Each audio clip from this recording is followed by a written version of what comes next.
देख लेने से। तो लास्ट क्लास में स्टार्ट किया था हमने टाइप्स ऑफ सॉल्ट्स। अच्छा था, हमने दो टाइप के पढ़े थे, normal salts and acidic salts. अच्छा था, नॉर्मल सॉल्ट्स या जनरल सॉल्ट्स में कोई रिप्लेसेबल H प्लस या OH आयन होता है क्या? जबकि बता एसिडिक सॉल्ट्स में वन और मोर रिप्लेसेबल H प्लस आयंस होते हैं। तो थर्ड लिख लें बेसिक सॉल्ट्स। अब तुम ही बता दो इसका क्या मीनिंग होगा। जिसमें एक या एक से ज्यादा रिप्लेसेबल OH नेगेटिव आयन होंगे तो लिख लें basic salts. Basic salts which have one or more which have one or more replaceable OH negative ions. One or more replaceable OH negative ions. Board पर देख लें एग्जांपल्स।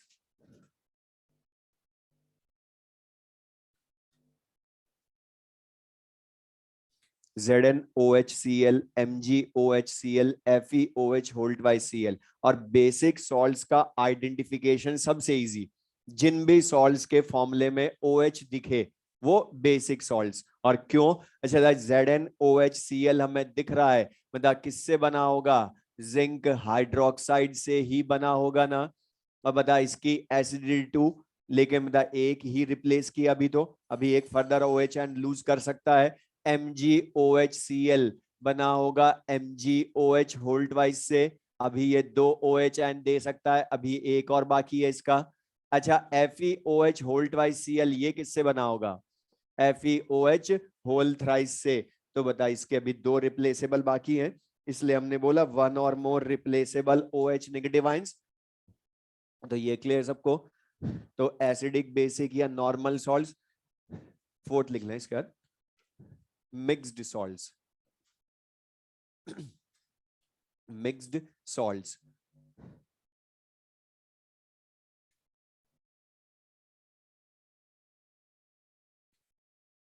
इसमें लिख लें which give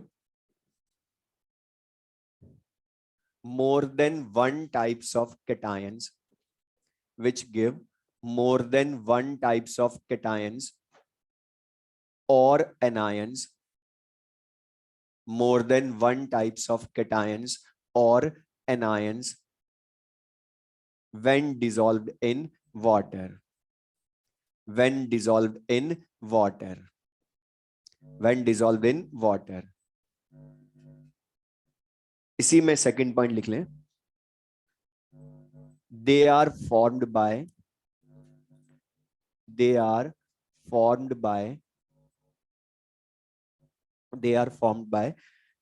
more by the neutralization of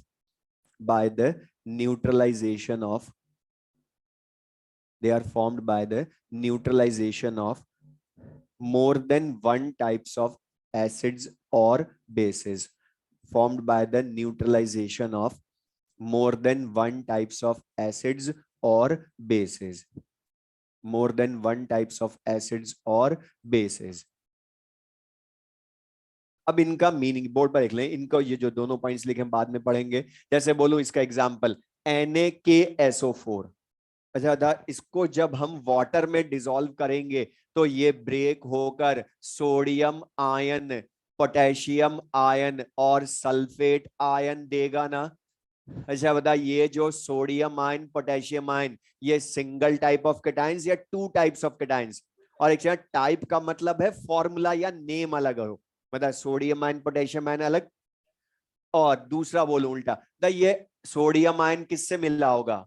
NaOH से। Potassium ion किससे मिला होगा? KOH से। H2SO4 से सल्फेट आयन मिला होगा। अच्छा, यहां पर तुम देखोगे तो बेसेस भी 2 टाइप के हैं, NaOH plus KOH, sodium hydroxide, potassium hydroxide, 2 types of bases, single type of acid. या इसी को दूसरा एग्जांपल बोलूं, ब्लीचिंग पाउडर, जो तुम रिडॉक्स में ही पढ़ते हो, वहां क्लोरीन का ऑक्सीडेशन नंबर बताते थे, तो सबसे पहले बता आयंस में ब्रेक करके लिखते थे। और CaOCl2 जब ये ब्रेक होता है आयंस में तो calcium ion OCl minus ion और Cl माइनस में ब्रेक होता है। तो यहां पर देखोगे मतलब फिर से दो टाइप के एनायंस है ना, सिंगल टाइप ऑफ कैटायन, लेकिन एनायन दो टाइप के हैं, एनायन दो टाइप के। अच्छा ये कैल्शियम आयन किससे बना होगा, कैल्शियम हाइड्रोक्साइड से। OCl माइनस किससे बना होगा, HOCl से, Cl माइनस HCl से, यही होगा ना। अब बता यहां पर फिर से दो टाइप के एनायन या दो टाइप के एसिड्स हैं। फर्स्ट पॉइंट पढ़ो, which give more than one types of cations. अच्छा इसके बाद क्या लिखा है, एंड या और, या तो दो टाइप के कैटायन देगा या दो type more than one type के एनायंस देगा। तो देख सकते हो पहले वाले लिख भी लें, मतलब पहले वाले में more than one type of cations थे, ब्लीचिंग पाउडर में more than one types of anions हैं। या second point, they are formed by the neutralisation of more than one types of acids और बेसेस। तो बता फर्स्ट में more than one types of bases थे, second में more than one types of acids हैं। तो बता more than one types of acids या बेसिस हो सकते। तो मीनिंग क्लियर है सबको। और इनको भी आइडेंटिफाई करना बहुत इजी, क्योंकि यहां पर लेकिन एक चीज सुनना, इनमें किसी में भी कोई रिप्लेसेबल H+OH है क्या। तो यहां ध्यान सुनना, रुक जाए सुन लो, वरना हम इसको कहां जाके मिक्स करते हैं, नॉर्मल सॉल्ट्स में, क्योंकि उनमें भी कोई रिप्लेसेबल H+OH नहीं होते। तो नॉर्मल सॉल्ट्स हम किनको बोलते हैं, जिनमें कोई रिप्लेसेबल H+OH नहीं होते। लेकिन उनमें और मिक्स्ड सॉल्ट्स में डिफरेंस, मतलब वहां पर कोई भी नॉर्मल सॉल्ट लो, वो one type of cation and one type of anion ही देता है, more than one type of cation anion नहीं देता। नंबर चाहे एक से ज्यादा हो, जैसे K2CO3 बोलू, तो बता वो दो पोटेशियम आयन देगा, लेकिन बता देता दोनों एक ही टाइप की है ना। तो एक टाइप ऑफ कैटायन एनायन दे तो नॉर्मल सॉल्ट, लेकिन मोर देन वन टाइप के दे तो मिक्स्ड सॉल्ट्स। और इनको आइडेंटिफाई करना बहुत इजी, इनका फॉर्मूला ही बताएगा कि ये मिक्स सॉल्ट है। जैसे मैं लिख दूं एक और एग्जांपल,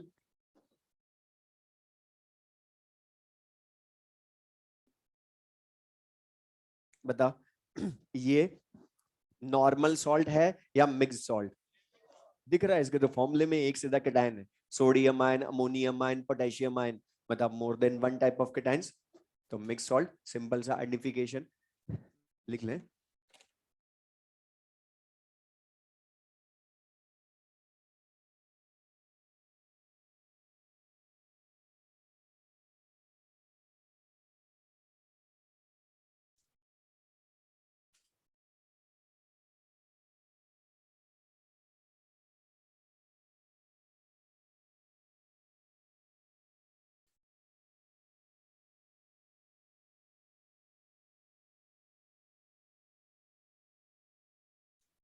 तो द मिक्स सॉल्ट्स में और नॉर्मल सॉल्ट्स में डिफरेंस क्लियर सबको। फिर उसके बाद ये लिख लेना डबल सॉल्ट्स। अच्छा इस डबल सॉल्ट्स का तो नेम ही बता रहा है इनका आइडेंटिफिकेशन, जिस सॉल्ट के फॉर्मूले में दो दो सॉल्ट दिखे वो सब क्या होंगे, double salts.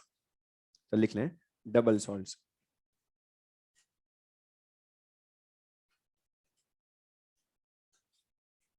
They are formed bye,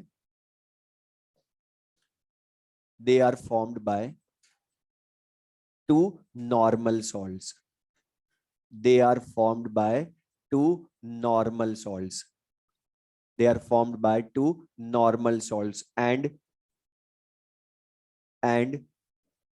give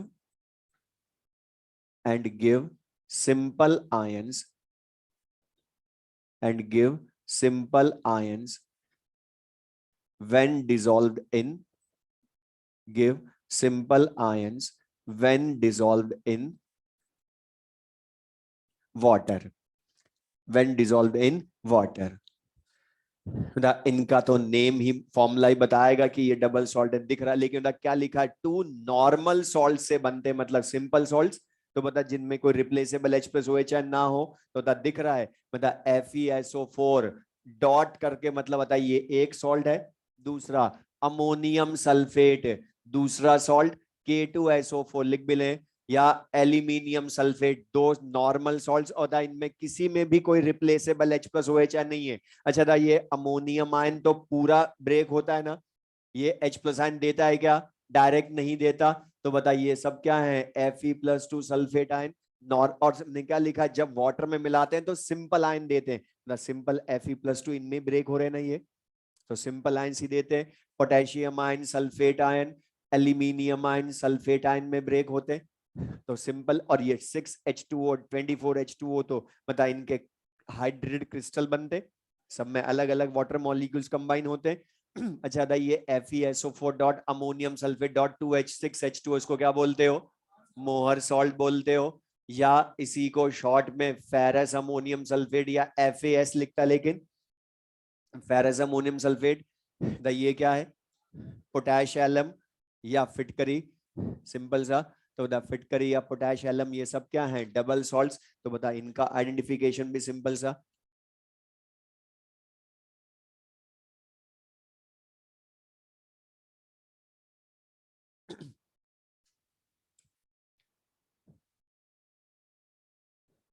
अब कॉम्प्लेक्स सॉल्ट्स तो बता हमें पूरा, तुम पूरा चैप्टर ही पढ़ चुके हो, कोऑर्डिनेशन कंपाउंड्स। मतलब पोटेशियम फेरोसाइनाइड, सिंपल सा जो हमारे सबसे ज्यादा काम आता है फिजिकल केमिस्ट्री में। मतलब पोटेशियम फेरोसाइनाइड जब ब्रेक होता है वाटर में तो बता सिंपल आयन देता है या कॉम्प्लेक्स आयन देता है, कॉम्प्लेक्स आयंस देता है, इसीलिए बता कॉम्प्लेक्स कंपाउंड्स बोलते हो या कोऑर्डिनेशन कंपाउंड्स। अब ये जो हमने 6 टाइप्स के बता, 6 टाइप्स के सॉल्ट्स हो गए, इसकी थ्योरी कुछ लिखना नहीं है, पूरा चैप्टर ही पढ़ लिया तुमने वहां। तो कॉम्प्लेक्स सॉल्ट्स, अब इसमें एक चीज बोल रहा हूँ सिंपल सा, ये जो हमने टाइप्स ऑफ सॉल्ट्स पढ़े 6 टाइप्स के, इनका क्वेश्चन थ्योरेटिकल पूछता है। वो 4 सॉल्ट्स लिखेगा और पूछेगा इन चारों में से कौन से टाइप का सॉल्ट कौन सा है। तो आइडेंटिफिकेशन सिंपल सा, उल्टा बता रहा हूं आइडेंटिफिकेशन, जब हमने 6 पढ़ लिए, मतलब जिस सॉल्ट के फॉर्मूले में स्क्वायर ब्रैकेट हो वो क्या होगा, मतलब और किसी सॉल्ट के फॉर्मूले में स्क्वायर ब्रैकेट लिखते हो क्या, तो कॉम्प्लेक्स सॉल्ट। जिसमें दो दो सॉल्ट दिखे वो डबल सॉल्ट, और जिसमें बहुत सारे केटायन आयन दिखे मिक्स सॉल्ट, और जिसमें OH दिखे वो और जिसमें H दिखे वो कोई जरूरी नहीं है, इसलिए सबसे लास्ट में बोल रहा हूं उन दोनों का। जिसमें H दिखे वो ध्यान रखोगे क्योंकि उनमें नॉर्मल और एसिडिक दोनों होते हैं, लिखा बोला था इसलिए कि, या एक सिंपल सी चीज बोल रहा हूं उनके लिए दूसरी तरह से बोलूंगा, जिन सॉल्ट्स के फॉर्मूले में H या OH ना दिखे वो नॉर्मल सॉल्ट होंगे हमेशा। मतलब उनमें कहां दिखता है H या OH, ना दिखे तो वो ध्यान रखो ना। और बता जिनके फॉर्मूले में H दिखे तो सुन ले मैं जो बोल रहा हूं, वो भी मोस्टली एसिडिक सॉल्ट्स होंगे, लेकिन किनका ध्यान रखना है, दो का ओनली, कि वो सॉल्ट H3PO3 का तो नहीं है या H3PO2 का नहीं है, क्योंकि उन्हीं में तो एक्सेप्शन मिले, बाकी में तो है जिसमें हाइड्रोजन वो एसिडिक सॉल्ट। तो बता याद रखना उनको रखो ना खाली दो को, कि H3PO3 का और H3PO2 का सॉल्ट है या नहीं, बाकी तो हमें सिंपल से पता है तो कर लेंगे यूज।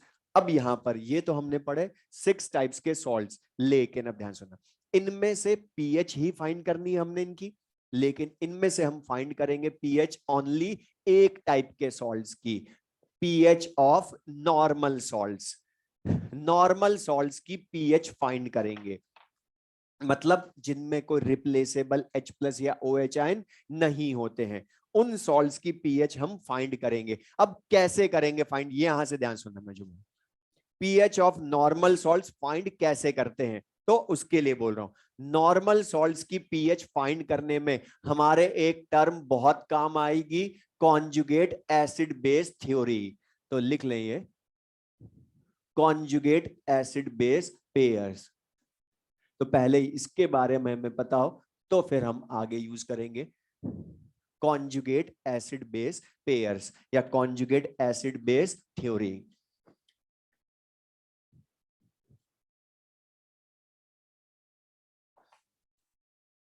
अब कॉन्जुगेट एसिड बेस पेयर्स, इनका मीनिंग क्या है, तो सिंपली लिख लेना बोर्ड पर से। अच्छा था, कोई भी एसिड होता है उसकी टेंडेंसी H+ आयन लूज करने की होती है, तो जब वो 1H+ आयन लूज करे तो जो स्पीशीज बनेगी वो उस एसिड का कॉन्जुगेट बेस बोलेंगे हम, लिख लें। और या इसका उल्टा, बेस में 1H+ आयन ऐड करवा दें तो जो स्पीशीज बनेगी वो उसका कॉन्जुगेट एसिड बोलेंगे। अब यहां पर सुनो, ये जो कॉन्जुगेट एसिड बेस थ्योरी है, मैं थोड़ा सा चेंज करूंगा इसको, क्योंकि ये जो कॉन्जुगेट एसिड बेस थ्योरी है वो हमें बताई थी ब्रॉन्स्टेड लॉरी ने, जो हम आगे पढ़ेंगे कंसेप्ट डिटेल में, लेकिन ब्रॉन्स्टेड लॉरी कंसेप्ट ने बताया था कॉन्जुगेट एसिड बेस पेयर्स के बारे में, और उसके अकॉर्डिंग एसिड्स और बेसेस की डेफिनेशन अलग होती है। उसके अकॉर्डिंग हमने ये H प्लस आयन वाला ही क्यों बेस बोला, ऐड करने वाला, तो उसका रीजन सुन लें कि ब्रॉन्स्टेड लॉरी के अकॉर्डिंग एसिड्स वो होते हैं जो H प्लस आयन डोनेट करते हैं, तो वही है वहां पर 1 H प्लस आयन लूज करवा रहे हैं माइनस, लेकिन बेसेस वो होते हैं जो H प्लस आयन एक्सेप्ट कर सके, H प्लस आयन एक्सेप्ट कर सके। तो बता H प्लस आयन एक्सेप्ट करने वाले बेस बोले तो उनसे जो बनेगा वो कॉन्जुगेट एसिड। लेकिन मतलब हम जो बचपन से पढ़ रहे हैं कि acids H plus ion lose करते हैं in water, bases OH negative ion lose करते हैं इन वाटर, वो सब है अरहेनियस कंसेप्ट। और जो हम कैलकुलेशन करते हैं पूरे चैप्टर में एक्वस सॉल्यूशन में, वो सब बेस्ड ऑन अरहेनियस कंसेप्ट करते हैं। तो फिर हम इसको थोड़ा सा चेंज करते हैं। ब्रॉन्स्टेड लॉरी ने OH आयन वालों को बेस नहीं बोला था, उसने तो क्या बोला था, जो H प्लस आयन एक्सेप्ट कर सके। NaOH ब्रॉन्स्टेड के अकॉर्डिंग तो बेस ही नहीं है, क्योंकि वो तो H प्लस आयन एक्सेप्ट करवाता है, जबकि बता NaOH H plus ion accept करता है या OH आयन लूज करने की वजह से बेस है? OH आयन लूज करने की वजह से बेस है। तो वो OH आयन लूज करने की वजह से बेस है, तो उनके लिए फिर हमने इसको थोड़ा सा मॉडिफाई किया।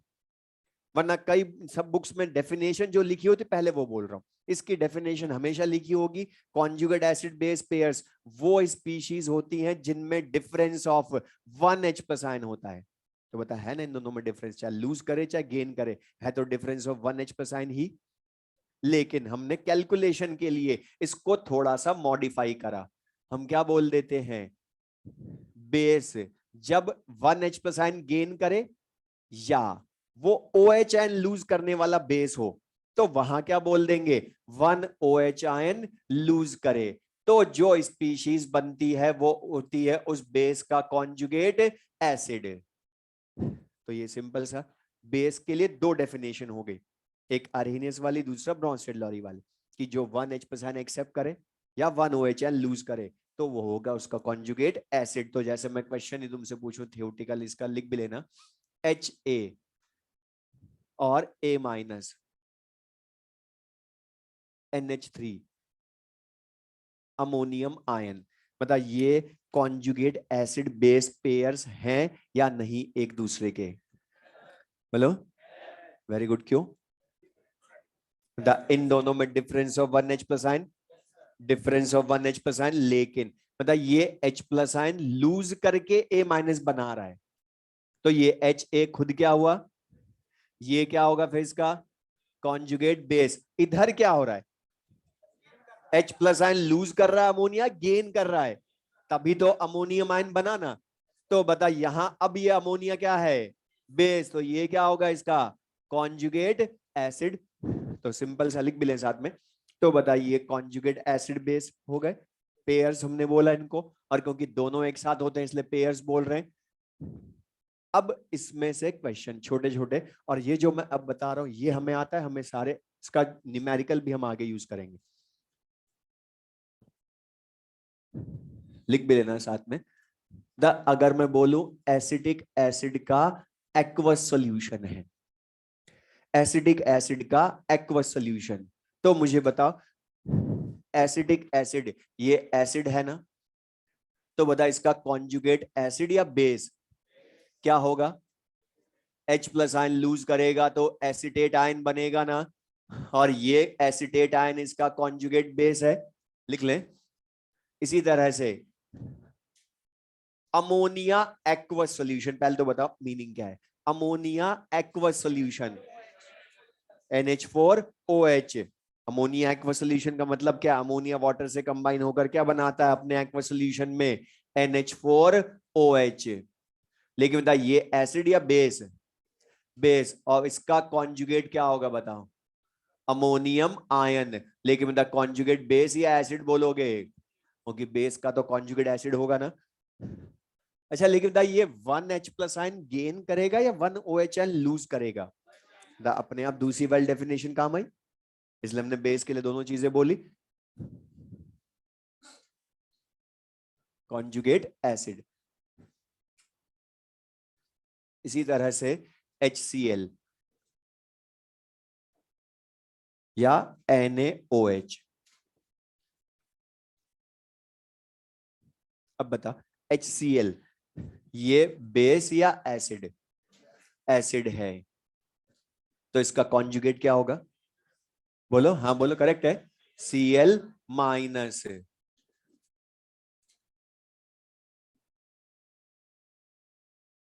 अच्छा NaOH का Na+ और 1OH आयन लूज होगा, तो ये बेस है इसलिए इसका कॉन्जुगेट एसिड होगा Na+।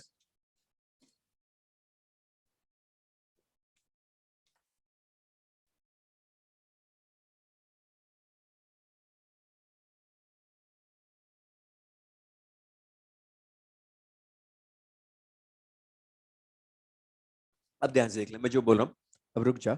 जो मैं बोल रहा हूँ ध्यान से, हम जो आता है हमें वैसे के वैसे स्टार्टिंग से पढ़ रहा हूँ इस चैप्टर के, जो अब मैं क्वेश्चन पूछने वाला हूँ, और वो हमें आ गया हाइड्रोलिसिस की हर थियोटिकल रीजन आता है, यहीं से थियोटिकल रीजन होगा हाइड्रोलिसिस ऑफ सॉल्ट्स का। तो ध्यान से देख लें बोर्ड पर, मतलब मैं तुमसे पूछूं HCl इस एसिड का Cl- कॉन्जुगेट बेस है ना? ये दोनों सेम सॉल्यूशन में रहेंगे ना? HCl के जब ये देगा Cl-H+, तो दोनों सेम सॉल्यूशन में रहेंगे। ध्यान से बताना, सोच के, सिंपल सा सोच के बताना। बता ये जो Cl- है वापस से इस H+ आयन को एक्सेप्ट करेगा क्या? बोलो। नहीं करेगा। Very good. क्यों? क्योंकि अगर इसने एक्सेप्ट कर लिया तो वापस HCl बनाएगा, और वापस HCl बनाएगा तो ये एक्वस सॉल्यूशन में क्या है? Strong acid. अगर ये एक्सेप्ट कर भी लेगा H+ आयन को तो स्ट्रॉन्ग एसिड बनाएगा, जो मॉलिक्यूल फॉर्म में एग्जिस्ट नहीं कर सकता, क्योंकि ये स्ट्रॉन्ग एसिड वापस अपने आयंस में 100% ब्रेक। तो बता अल्टीमेटली हमें HCl मॉलिक्यूल मिलेगा क्या? और एक चीज ध्यान रखना, एक्सेप्ट करने का मतलब होता है जो मॉलिक्यूल बना, प्रोडक्ट बनाए, वो मॉलिक्यूल फॉर्म में एग्जिस्ट भी करे। बताइए एग्जिस्ट करता है क्या? ये वाटर इसको वापस 100% ब्रेक कर देगा। मतलब बता अल्टीमेटली हमें ये आयन फिर अलग अलग ही मिलेंगे ना सॉल्यूशन में? और बता दोनों अलग अलग मिलेंगे तो बता इसने एक्सेप्ट किया क्या H+ आयन? बोलो। तो बताइए क्या करेगा? सॉल्यूशन में अपने ऑपोजिट चार्ज को देखता रहेगा एज स्पेक्टेटर, बट कर कुछ नहीं सकता, तो इसलिए इसको क्या बोलते हैं? Spectator ion.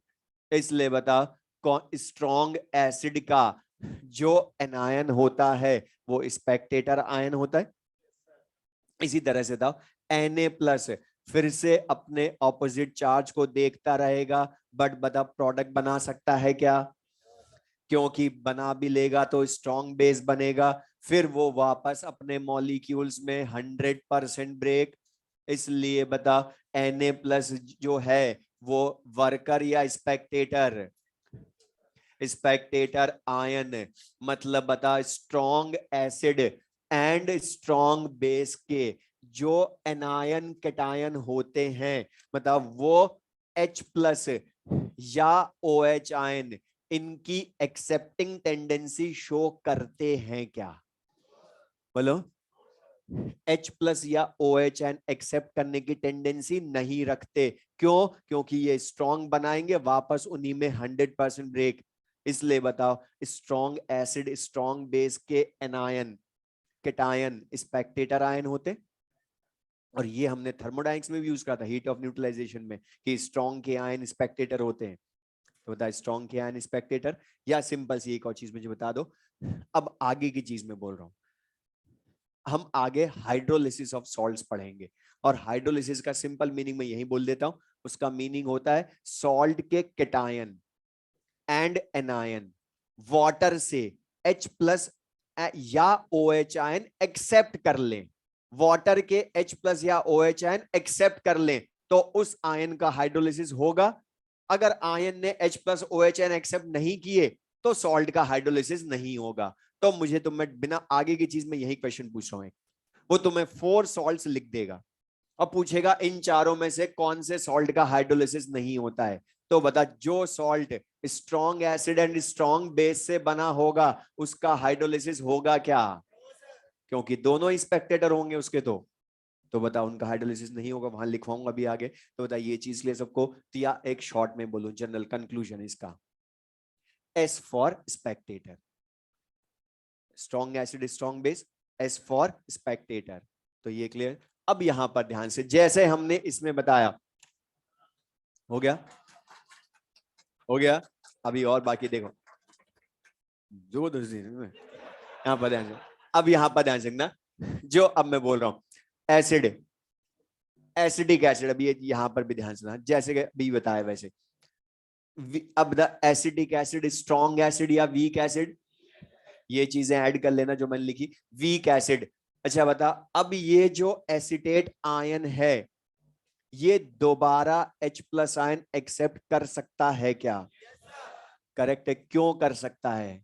क्योंकि ये जब एक्सेप्ट करेगा तो वीक एसिड बनाएगा जिसका डिसोसिएशन दोबारा 100% या पार्शल पार्शल होगा। और पार्शल होने का मतलब क्या है कि ये दोबारा 100% ब्रेक नहीं हुआ, मतलब ये मॉलिक्यूल फॉर्म में भी मिलेगा ना।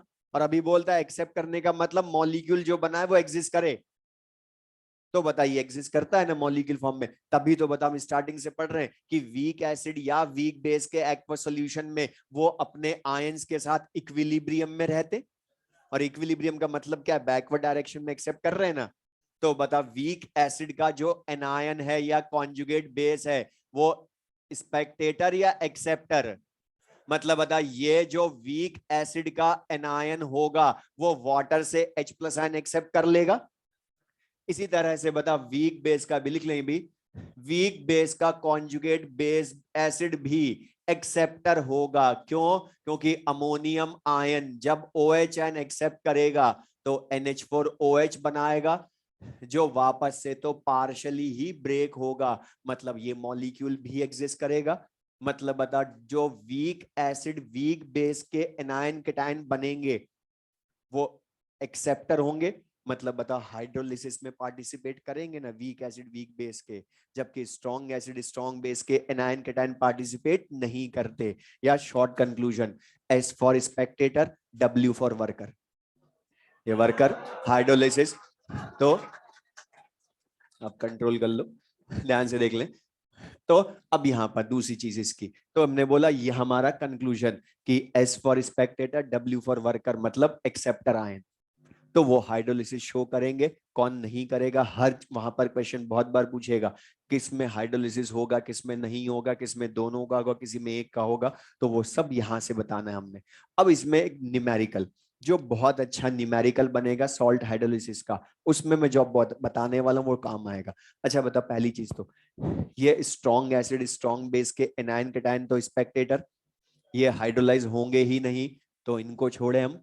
अब यहां पर मतलब ये जो वीक एसिड है एसिडिक एसिड, इसका Ka होगा ना। तो बता इसके कॉन्जुगेट बेस का क्या होगा? Kb। या वीक बेस का Kb होगा तो Ka होगा। अब इसका मैं न्यूमेरिकल सॉल्ट हाइड्रोलिसिस का सबसे अच्छा न्यूमेरिकल जो होगा वो इसके रिलेशन पर, Ka-Kb relation of conjugate acid base pair. अभी से बोल रहा हूं, और क्वेश्चन कैसे पूछेगा या यूज कैसे करना है मैं यही बोल देता हूं। हमें फॉर्मूले में ध्यान सुनना, न्यूट्रल वीक एसिड या वीक बेस का Ka-Kb चाहिए होगा, न्यूट्रल का चाहिए होगा, लेकिन वो कई बार हमें आयन का दे देगा Ka-Kb। तो बता, आयन का Ka या Kb देगा तो वो यूज नहीं करना है न्यूमेरिकल में, उसके न्यूट्रल का करना है, मतलब इसकी हेल्प से ये लाना पड़ेगा। तो लिख ले next, relation between Ka and Kb of relation between Ka and Kb of conjugate acid base pairs. Relation between conjugate acid base pairs. अब conjugate acid base pairs, इसका यूज कैसे, जैसे बोलूं बोर्ड पर ले एच, अच्छा पहले तो बता ये के भी स्ट्रॉन्ग के होंगे या ओनली वीक के? तो बता स्ट्रॉन्ग वाले तो वैसे भी मतलब नहीं है, वीक के ही होने, वीक एसिड वीक बेस के। तो जैसे मैं एग्जांपल ले लूं, ये एक example conjugate acid base pair कोई भी हो सकते हैं, ये मान लिया एच ए और ए माइनस। अब इनके के बी का यूज करना है, तो डेरिवेशन में बता रहा हूं, लेकिन मैं एक्चुअली बोला डेरिवेशन कोई ज्यादा काम का है नहीं, तो डायरेक्ट जो मैं फॉर्मूला लास्ट में लिखूं वो लिख लेना बस। तो बोर्ड पर लिख ले, जैसे एच ए, इसको हमने एक्वस सॉल्यूशन बनाया, मतलब वाटर में डिसॉल्व किया, एच ए को वाटर में डिसॉल्व किया। तो बता एच ए वीक एसिड है ना, तो बता ये वाटर में 100% ब्रेक होगा या पार्शली, और क्या देगा H प्लस आयन और A माइनस। अच्छा लेकिन हमने पढ़ा लास्ट क्लासेस में, मतलब H प्लस आयन वाटर में इंडिपेंडेंटली एग्जिस्ट करता है या हाइड्रोनियम आयन बनाता है? तो बता हम यहाँ हाइड्रोनियम आयन भी लिख सकते हैं या ओनली H प्लस आयन भी लिख देते तो भी करेक्ट है, लेकिन एग्जैक्ट लिख दूं अभी हाइड्रोनियम आयन, और साथ में क्या बचेगा A माइनस, क्योंकि H प्लस हाइड्रोनियम आयन बना लेगा वाटर के साथ और A माइनस बचेगा। अब मतलब ये जो A माइनस है इसका नेचर बेसिक है ना, कॉन्जुगेट बेस है ना इसका ये, तो बता ये वापस इससे H प्लस एक्सेप्ट भी तो करेगा, क्योंकि एक्सेप्टिंग टेंडेंसी है ना इसकी, तो ये तो एक्सेप्टर आयन है ना इसका, वीक का कॉन्जुगेट एक्सेप्टर, तो ये वापस H प्लस आयन लेगा, तो बता रिवर्सिबल रिएक्शन हो जाएगी, लेगा वापस इससे, तो Ha बनेगा H2O बन जाएगा, जो अभी हमने थ्योरी पढ़ी बता वो यूज भी तो करें साथ में, तो वो कॉन्जुगेट बेस एक्सेप्टर होता है वीक का। अब इस वाटर को अगर मैं छोड़ दूं तो यहां हुआ क्या ओवरऑल, Ha अपने H प्लस या हाइड्रोनियम आयन, बात एक ही है, उनमें डिसोसिएट ही तो हुआ ना, और डिसोसिएट हुआ तो equilibrium constant, dissociation constant Ka बोलोगे, और Ka क्या लिखेंगे, hydronium ion concentration into A minus ion concentration upon Ha concentration लिखूंगा, और वाटर का एक्टिव मास 1।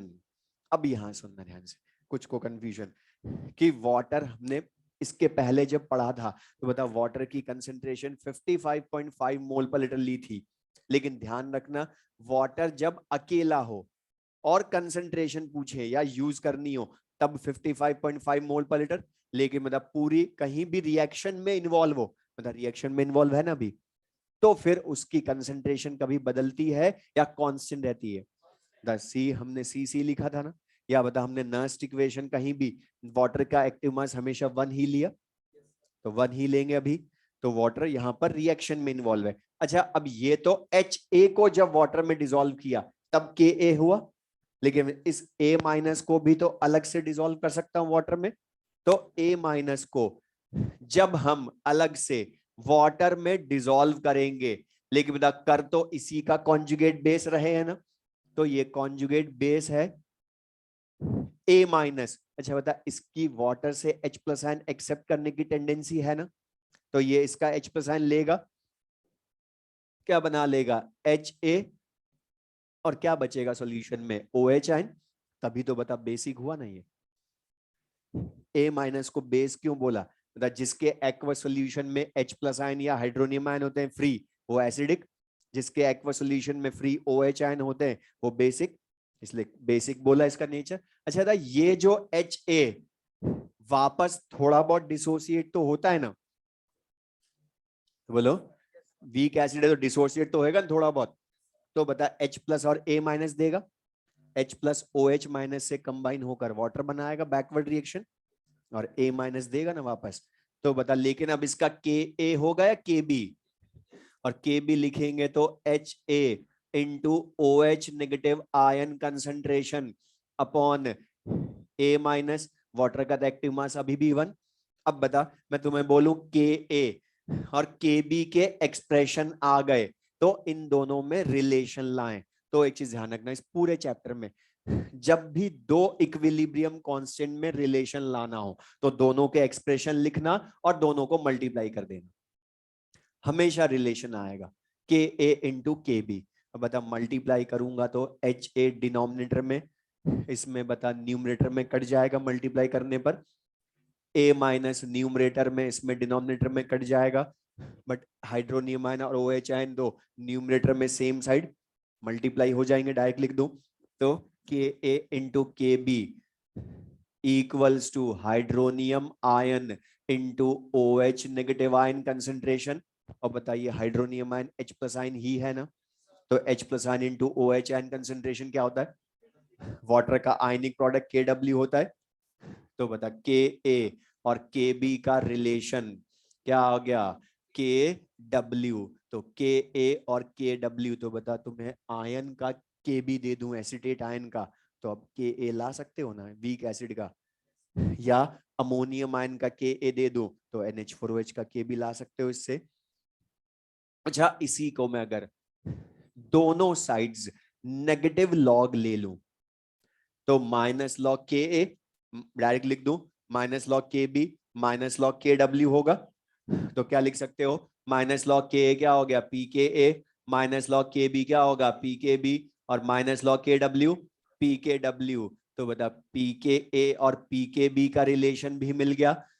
लेकिन ना ये जो दोनों रिलेशन है सारे एसिड्स एंड बेसिस के बी के लिए हैं या only for conjugate acid base pairs के लिए होगी, बताओ।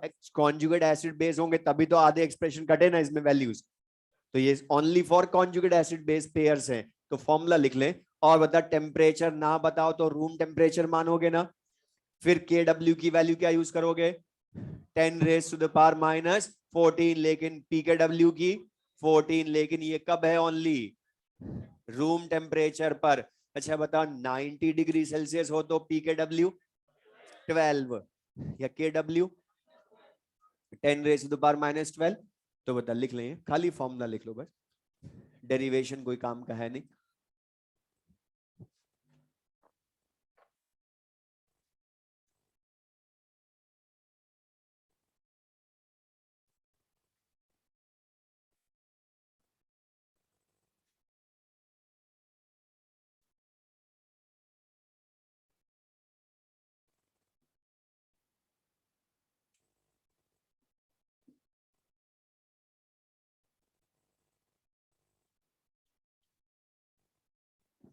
अब एक ये जो हमने 6 टाइप्स के सॉल्ट्स पढ़े, सुन ले ध्यान से, इनमें से हमारे सिलेबस में जो पीएच है वो है ओनली नॉर्मल या जनरल सॉल्ट्स की, मतलब हमारे सिलेबस में ओनली एक टाइप का है जिनकी पीएच हमें लानी है, बाकी 5 टाइप्स के सॉल्ट्स की पीएच हम नहीं पढ़ते, ओनली एक टाइप की पढ़ते हैं, पीएच ऑफ नॉर्मल या जनरल सॉल्ट्स, मतलब जिनमें कोई रिप्लेसेबल H प्लस या OH नेगेटिव आयन नहीं होते हैं, उनकी पीएच हम पढ़ेंगे। अब लाएंगे कैसे उसके लिए लिख लें नेक्स्ट,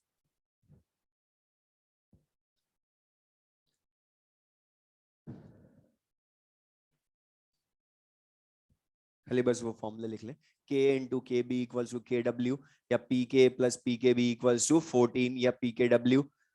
और इसका वो क्वेश्चन भी कई बार उल्टा पूछता है, सुन ले ध्यान से, इसका थियोरेटिकल क्वेश्चन में भी यूज करवा देता है। हमें डायरेक्ट ना पूछना हो मुझे कि कॉन्जुगेट, मैं तुम्हें 4 पेयर्स ऑफ स्पीशीज लिख दूं और मैं डायरेक्ट ना बोलूं कि इन चारों में से कॉन्जुगेट एसिड बेस पेयर कौन सा है, तो मैं क्या पूछूंगा 4 पेयर ऑफ स्पीशीज लिखूंगा इस तरह से, और पूछूंगा इन चारों में से कौन से पेयर ऑफ स्पीशीज के लिए p K a plus p K b equal to 14 is applicable. तो हमें ध्यान है कि ये फॉर्मूला किनके लिए है, कॉन्जुगेट एसिड बेस पेयर, तो ढूंढ लो उन चारों में से कौन सा होगा। वो क्लियर सबको, न्यूमेरिकल मैंने बता दिया कैसे यूज करवाएगा, और जब क्वेश्चन करेंगे तब समझ में आएगा। अब लिख लें पीएच ऑफ नॉर्मल और general salts, pH of normal और जनरल सॉल्ट्स, और इसमें लिख लें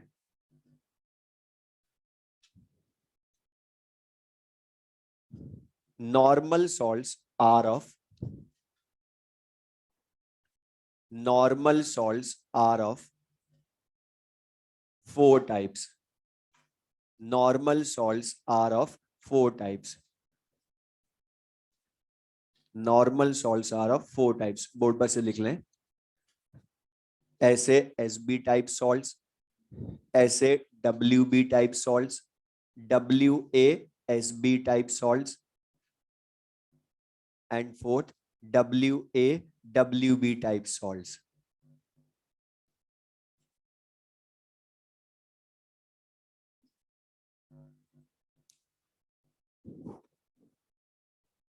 WAWB type salts.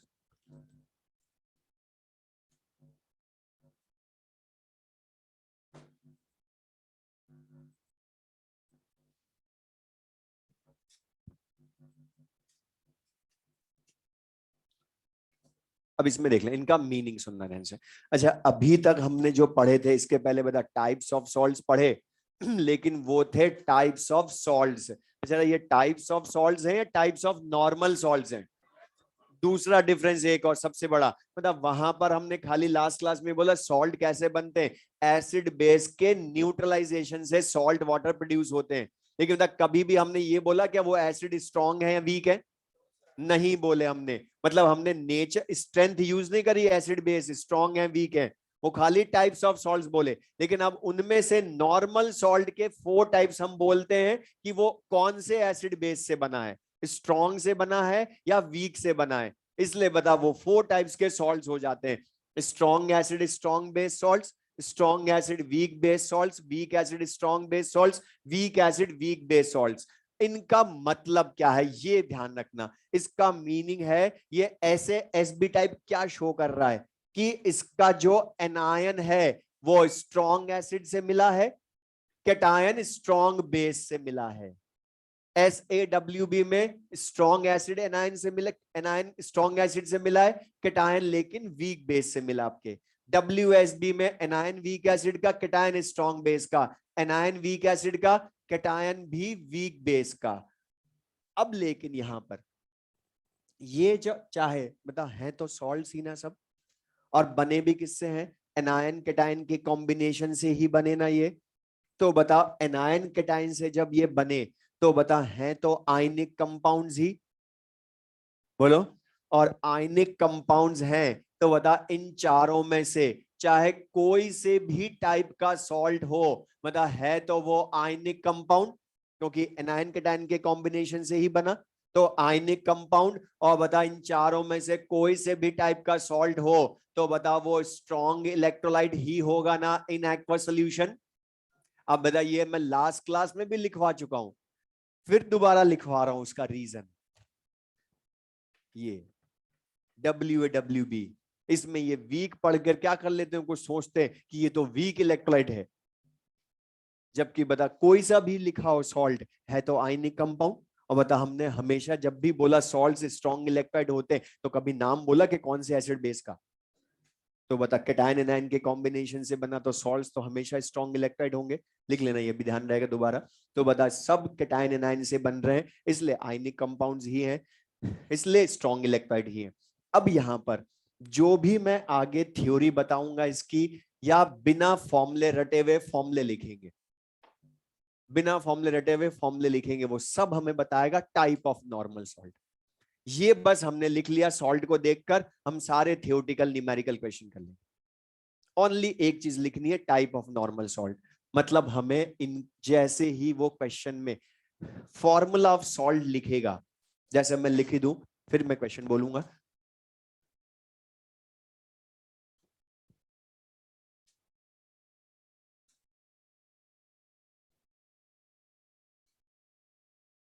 जैसे ये सॉल्ट लिख दिए, सुनना बस, आंसर मैं बताऊंगा। CuSO4 CSI AgCN K2CO3, ये एक क्वेश्चन में लिख दिए।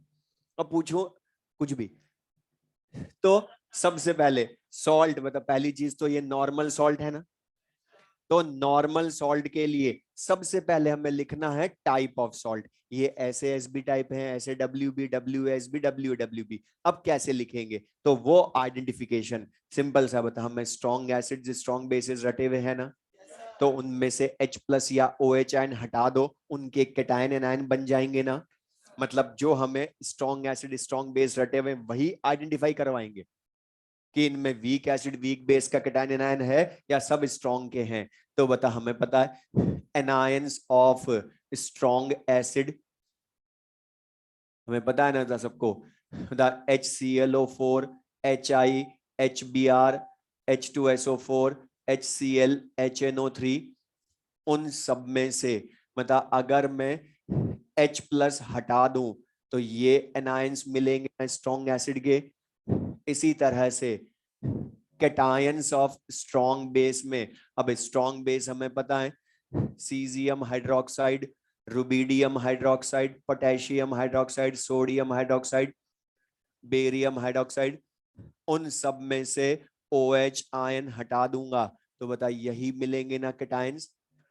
और ये कैटायंस हमें पता है तो बता इनके अलावा जो भी कैटायन एनायन मिलेंगे सॉल्ट में वो सब वीक हो जाएंगे ना। तो बता वीक एसिड वीक बेस के कैटायन एनायन आइडेंटिफाई करने के लिए यही रटे हुए हो।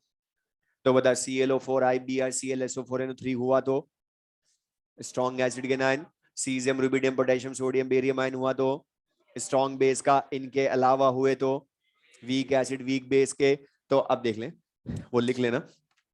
अब यहां पर मैं बोलूं तो बता CuSO4 में SO4 है ना स्ट्रॉन्ग एसिड के एनायंस में, लेकिन कॉपर नहीं है तो सिंपल सा SaWb टाइप सॉल्ट। अब बता इन चारों में से SaSb टाइप सॉल्ट कौन सा है। अब क्या उल्टा पूछा हूं, SaSb type the caesium iodine दोनों उधर है ना, तो बता SaSb टाइप सॉल्ट। AgCN मतलब सिल्वर साइनाइड दोनों ही नहीं है उनमें तो WaWb type salt. K2CO3 potassium है स्ट्रॉन्ग बेस में लेकिन कार्बोनेट नहीं है तो WaSb टाइप सॉल्ट। तो बता ये हमें रटे हुए हैं तो ये हमें सबको पता है। और ये तो बता याद रखना, इजी लिख ले दोबारा ये बता स्ट्रॉन्ग एसिड्स स्ट्रॉन्ग बेसिस जो हमें रटे हुए हैं उन्हीं में से H+OH हटाने बस।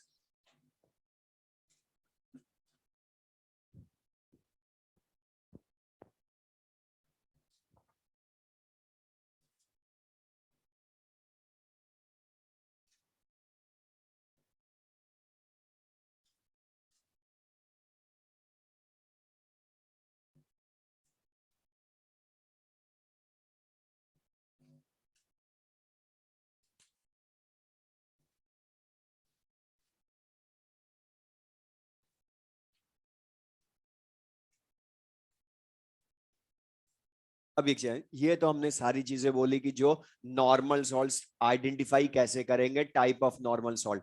लेकिन अब सबसे ज्यादा काम की चीज इनकी पीएच लानी है हमें।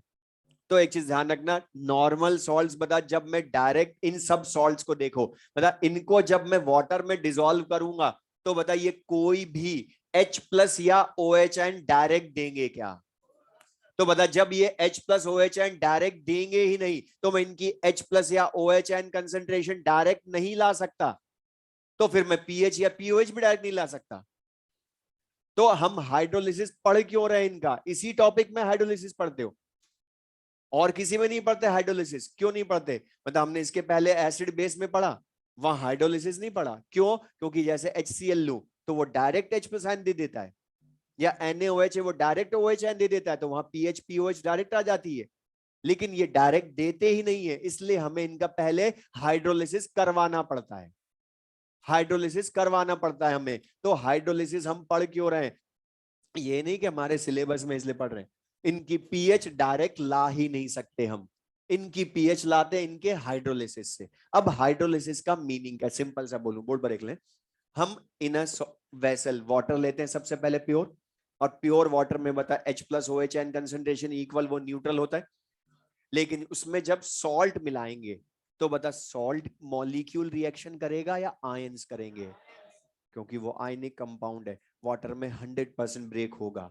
कैटायन एनायन वाटर से H+ या OH आयन एक्सेप्ट करेंगे, जो मैं स्टार्टिंग में बोल रहा हूं स्पेक्टेटर वर्कर का मतलब वाटर से H+OH आयन एक्सेप्ट करेंगे या नहीं करेंगे, तब वो क्या बनाएगा। तो सॉल्ट हाइड्रोलिसिस का सिंपल सा मीनिंग बोलूं, लिख ले बोर्ड पर सही। सॉल्ट जब वाटर में डिसॉल्व करते हैं तो सबसे पहले अपना एक्वस सॉल्यूशन बनाता है और वाटर से रिएक्शन करके उन्हीं एसिड बेस को फॉर्म करता है जिनसे वो खुद बना था। तो acid and base he produce करते हैं। अच्छा बता, ये जो रिएक्शन है सॉल्ट हाइड्रोलिसिस, बता इसमें रिएक्शन एक्सोथर्मिक होगी या एंडोथर्मिक? आराम से बताओ, हम पढ़ चुके हैं लास्ट क्लास में।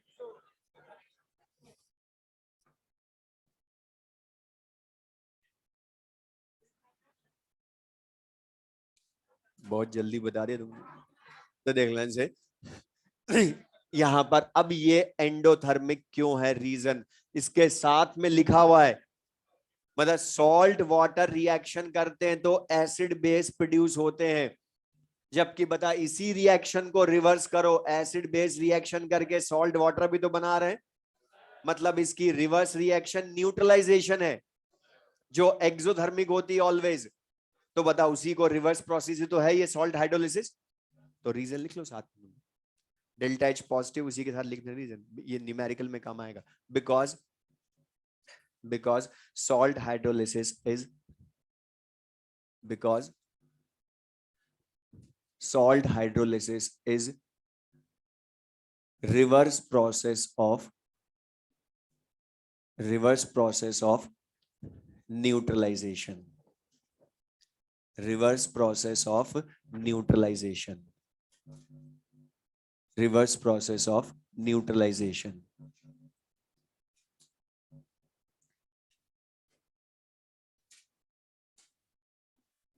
अब ये जो लिखा है ये ध्यान रखना कि salt hydrolysis reverse process of neutralization होता है, ये हमारे न्यूमेरिकल में काम आएगा।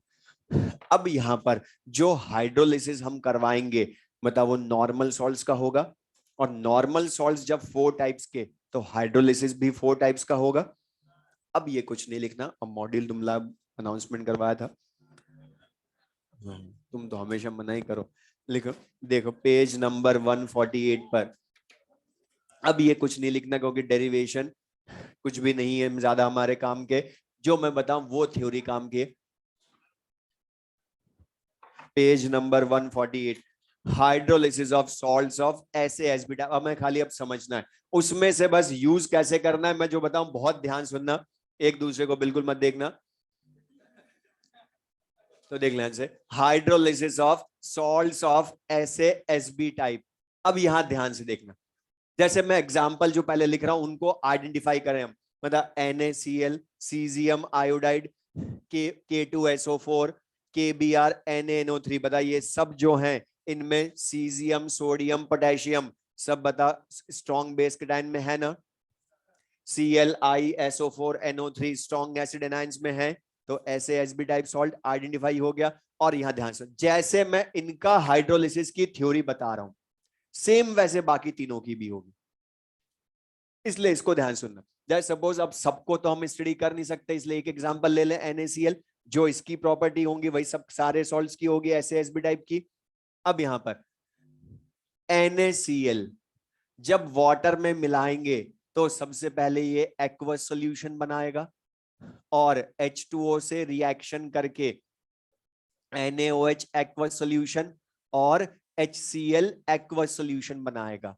अब ध्यान सुना, तो यहां पर जब भी रिएक्शन हम लिखेंगे सबसे पहले चेक करेंगे कि उनमें से स्ट्रॉन्ग इलेक्ट्रोलाइट कौन है और वीक कौन है।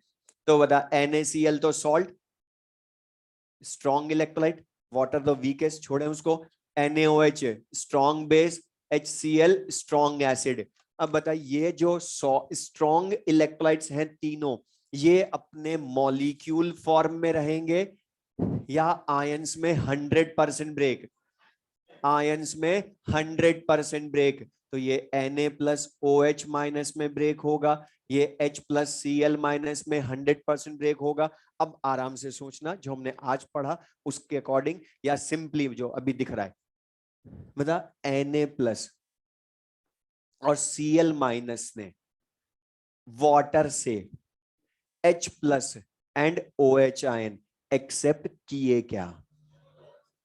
अगर बता एक्सेप्ट करते तो NaOH मॉलिक्यूल एग्जिस्ट करता, HCl मॉलिक्यूल एग्जिस्ट करता। मैंने बोला एक्सेप्ट करने का मतलब जो मॉलिक्यूल बने वो एग्जिस्ट भी करे। बताओ कर रहे हैं क्या? Na+OH माइनस अलग हो गए, H+Cl माइनस अलग हो गए, या सिंपली बोलूं बता, पहले भी बिफोर रिएक्शन भी Na+Cl- 100% डिसोसिएशन पर थे ना, बाद में भी 100% डिसोसिएशन पर मिल गए।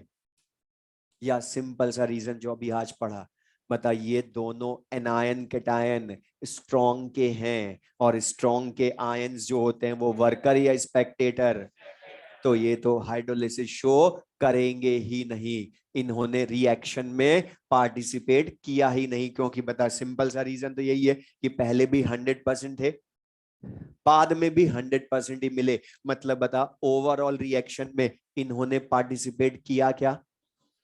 तो बता यहां पर हुआ क्या ओवरऑल?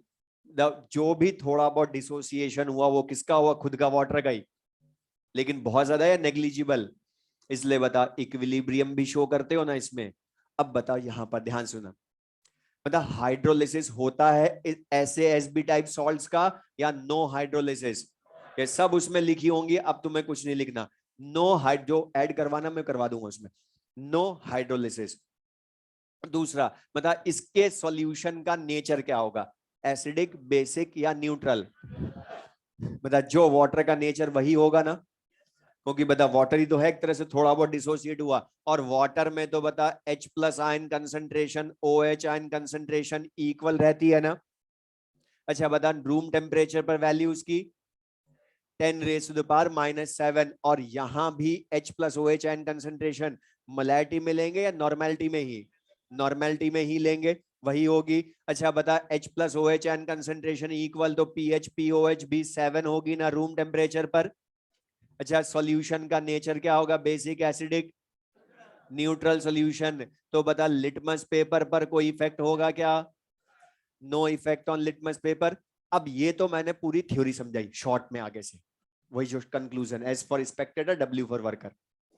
आगे से मैं तुम्हें 4 सॉल्ट्स, सुनना बस, लिखना कुछ नहीं, आगे सब लिखवाऊंगा क्वेश्चंस। 4 सॉल्ट्स लिखेगा और पूछेगा इन चारों में से कौन से सॉल्ट का हाइड्रोलिसिस नहीं होता है। तुम्हें तो इनके अकॉर्डिंग टाइप लिखना है। एस फॉर स्पेक्टेटर, दोनों में एस है, तो बता एनायन कैटायन दोनों ही हाइड्रोलाइज नहीं होंगे, तो टाइप भी बताएगा आगे से। ऐसे एस भी बता, एनायन भी स्पेक्टेटर, कैटायन भी स्पेक्टेटर, तो इन्हीं का नहीं होगा। जिसके साथ तुम लिखोगे ऐसे एस बी टाइप, मतलब वही हाइड्रोलाइज नहीं होगा, सिंपल सा। अच्छा इसी का एक न्यूमेरिकल जो मैं बोल रहा, सुनना ध्यान से, इसी थ्योरी पर बेस, लिखना नहीं, आगे सब लिखवा दूंगा एक क्वेश्चन भी। 0.001 MnACl aqueous at 90 degree Celsius, इस सॉल्यूशन की पीएच फाइंड करें। बोलो 90 डिग्री सेल्सियस बोला है, बोला था टेम्परेचर ना लिखा हो तो रूम टेम्परेचर मानते हो, न्यूमेरिकल में लिखा है तब तो वही मानोगे। तो बताइए ऐसे तब भी टाइप, न्यूमेरिकल होगा तब भी हम टाइप लिखेंगे, और वही बता देगा होता ऐसे एसबी टाइप दोनों स्पेक्टेटर, हाइड्रोलिसिस होता ही नहीं तो न्यूट्रल, तो पीएच 6, या रूम टेम्परेचर बोलूंगा तो 7। मतलब बता यहां पर ये जो पीएच है इस कंसंट्रेशन ऑफ सॉल्यूशन पर डिपेंडेंट या इंडिपेंडेंट? ये ऐड कर लो लाइन, ये हम यूज करेंगे आगे, उसमें बहुत जगह साइड में देख लो। द पीएच ऑफ ऐसे SB type salts, the pH of ऐसे SB type salts is independent of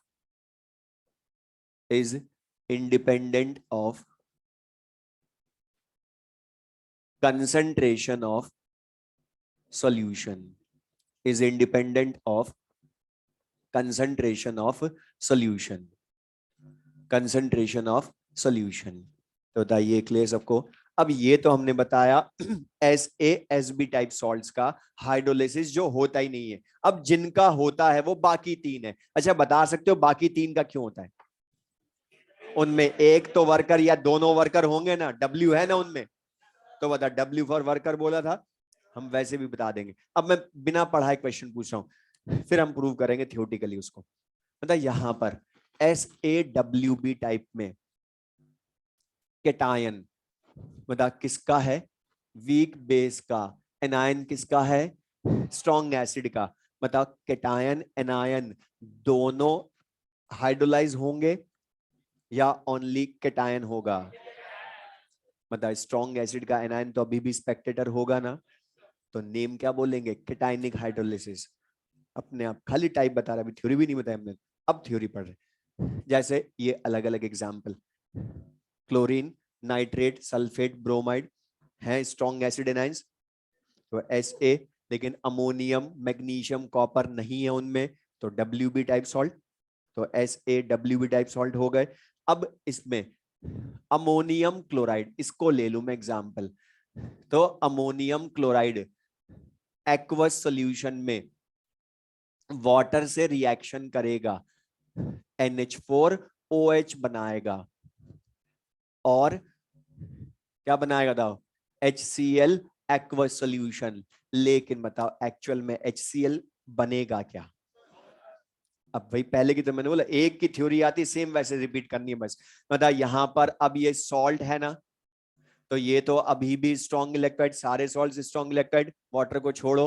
अच्छा ये स्ट्रॉन्ग बेस या वीक बेस, HCl क्या है, स्ट्रॉन्ग एसिड, हमें नहीं याद, मैं फिर बोल रहा नहीं याद तो बता टाइप नेचर लिखा, फिर वही करें। अब जो स्ट्रॉन्ग है उनको आयन में ब्रेक कर दो, तो अमोनियम क्लोराइड आयंस में ब्रेक होगा 100%, H2O से रिएक्शन करेगा।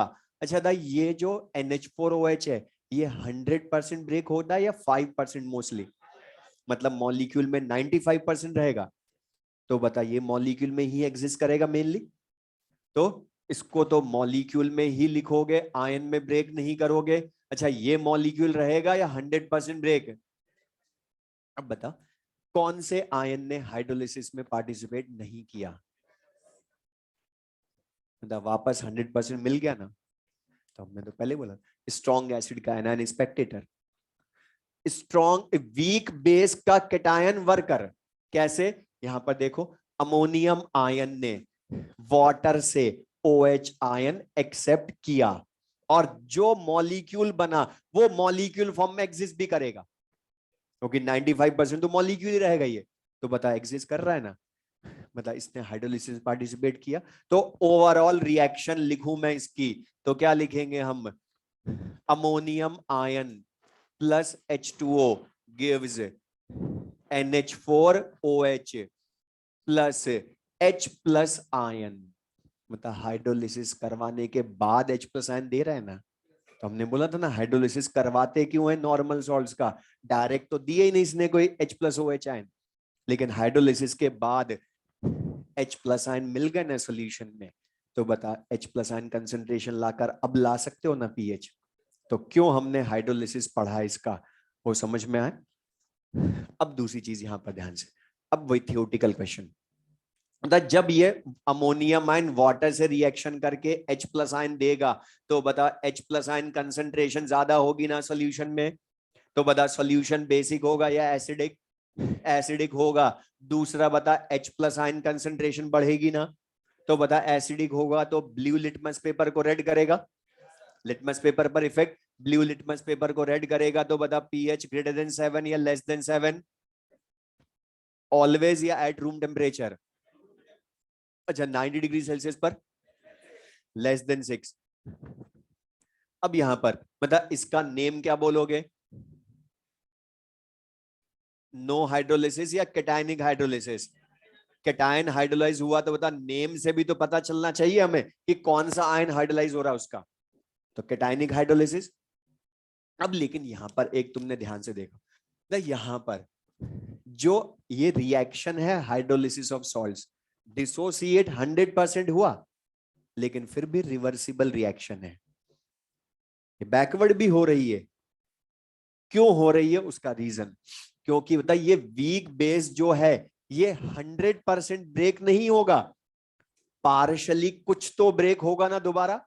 तो जब ये बनेगा NH4OH थोड़ा बहुत तो ब्रेक होगा ना, और बता जब ये ब्रेक होगा तो अमोनियम आयन और OH आयन देगा ना सॉल्यूशन में, और बता OH आयन देगा तो ये H प्लस आयन को न्यूट्रल भी करेंगे, तो बता बैकवर्ड रिएक्शन में H2O बनाएगा ना, और अमोनियम आयन बचेगा, तो बताइए रिवर्सिबल किसकी वजह से हुई, ये ध्यान रखना, वीक बेस के पार्शियल डिसोसिएशन की वजह से। तो इसके फॉर्मूलेज में इनके मतलब के बी काम आएगा, वीक बेस है तो के बी काम आएगा ना। तो अब बताइए यहां पर दो रिएक्शन हुई साइमल्टेनियसली। फॉरवर्ड रिएक्शन में तो अमोनियम आयन हाइड्रोलाइज हो रहा है, लेकिन बैकवर्ड में अमोनियम हाइड्रोक्साइड डिसोसिएट हो रहा है। तो ये चीज क्लियर सबको, ये यहां तक। अब ये तो हमने सारी चीजें बताई। अब लेकिन इसका मेन चीज, हमारा एम तो क्या था, H प्लस आयन कंसेंट्रेशन लाकर पीएच लाना। तो कैसे लाऊंगा, द इक्विलिब्रियम पर कैलकुलेशन करनी है ना मुझे। तो इक्विलिब्रियम पर कोई भी कैलकुलेशन करनी हो तो यूजिंग इक्विलिब्रियम कांस्टेंट करते हो। और यहां हाइड्रोलिसिस हो रहा है रिएक्शन, इसलिए नेम क्या बोलूंगा इक्विलिब्रियम कांस्टेंट का, हाइड्रोलिसिस कांस्टेंट। हमने बोला था स्टार्टिंग में कि इस चैप्टर में हम इक्विलिब्रियम कांस्टेंट को का नेम हमेशा according to name of process रखते हैं, और नेम ऑफ प्रोसेस हमेशा फॉरवर्ड डायरेक्शन में देखते हो। तो बता फॉरवर्ड डायरेक्शन में तो हाइड्रोलाइज हो रहा है ना, इसलिए बता क्या बोला, हाइड्रोलिसिस कांस्टेंट। इसलिए के तो लिखेंगे इसे कांस्टेंट है, लेकिन स्मॉल एच लिख देंगे फुट में, तो हाइड्रोलिसिस कांस्टेंट। अब ये हाइड्रोलिसिस कांस्टेंट कैसे लाऊंगा मैं, तो यहां पर मतलब ये जो रिएक्शन है हाइड्रोलिसिस कांस्टेंट ओवरऑल रिएक्शन से ही लाओगे। तो cation plus water gives weak base plus H plus ion, इसका के एच लिखूं मैं तो प्रोडक्ट अपॉन रिएक्टेंट लिखूंगा, NH4OH into H plus ion upon ammonium ion, water की कंसेंट्रेशन तो 1, इसको छोड़े। अच्छा बैकवर्ड किसकी वजह से होती है ये, NH4OH के पार्शियल डिसोसिएशन की वजह से। तो ammonium ion plus OH ion, यही बोलोगे। अच्छा इसका के ए होगा या के बी, के बी तो ammonium ion into OH ion upon NH4OH concentration लिखोगे। अब बता फिर वही KH का एक्सप्रेशन पता है, KB का पता है, आज ही बोला, दोनों को मल्टीप्लाई करो और मल्टीप्लाई करेंगे तो बता यहां क्या बचेगा, KH इंटू KB लिखूंगा। तो बता फिर से NH4OH cancel out, ammonium ion cancel out, H plus into OH ion concentration, तो H plus into OH ion, और ये क्या है KW। अच्छा KW equals to KH into KB, या KH इक्वल्स टू मतलब KW अपॉन KB भी तो बोल सकता हूं ना। 149 पेज पर या 148 पर, 49 पर लिखा है KH equals to KW upon KB। समझ में आया, ये कुछ याद नहीं करना, बिना याद करे लिखेंगे हम KH equals to KW upon KB। अब ये तो हाइड्रोलिसिस कांस्टेंट आया लेकिन हमें लानी है H प्लस आयन कंसेंट्रेशन। अच्छा बताइए ये जो H प्लस आयन है ये कब मिल रहे हैं, डायरेक्ट मिले थे या अमोनियम आयन के हाइड्रोलिसिस पर मिले हैं, अमोनियम आयन के हाइड्रोलिसिस पर मिले हैं। लेकिन मुझे एक चीज बताओ, ये अमोनियम आयन 100% हाइड्रोलाइज हो रहा है या पार्शल, तभी तो बता रिवर्सिबल है ना। लेकिन हुआ कितना वो हमें पता चले तभी तो बता पाएंगे इसकी कंसंट्रेशन आएगी कितनी। तो इसका हाइड्रोलिसिस कितना होता है उसको हम बोलते हैं इसकी डिग्री ऑफ हाइड्रोलिसिस। जैसे बता हम पहले अकेले वीक एसिड या वीक बेस के लिए अल्फा बोलते थे ना, कि कितना डिसोसिएशन हुआ, डिग्री ऑफ डिसोसिएशन अल्फा। तो यहां डिग्री ऑफ हाइड्रोलिसिस होगी, क्यों, क्योंकि अब डिसोसिएशन थोड़ा ना है प्रोसेस फॉरवर्ड, वो तो हाइड्रोलिसिस है, इसलिए क्या बोलेंगे डिग्री ऑफ हाइड्रोलिसिस। तो बताइए ये चीज क्लियर सबको ये। अब ये लाएं कैसे हम, तो बोर्ड पर देख लो डेरिवेशन में, इसमें डायरेक्ट बता रहा हूं, अमोनियम आयन प्लस H2O ये कंबाइन होकर NH4OH और H प्लस आयन देंगे।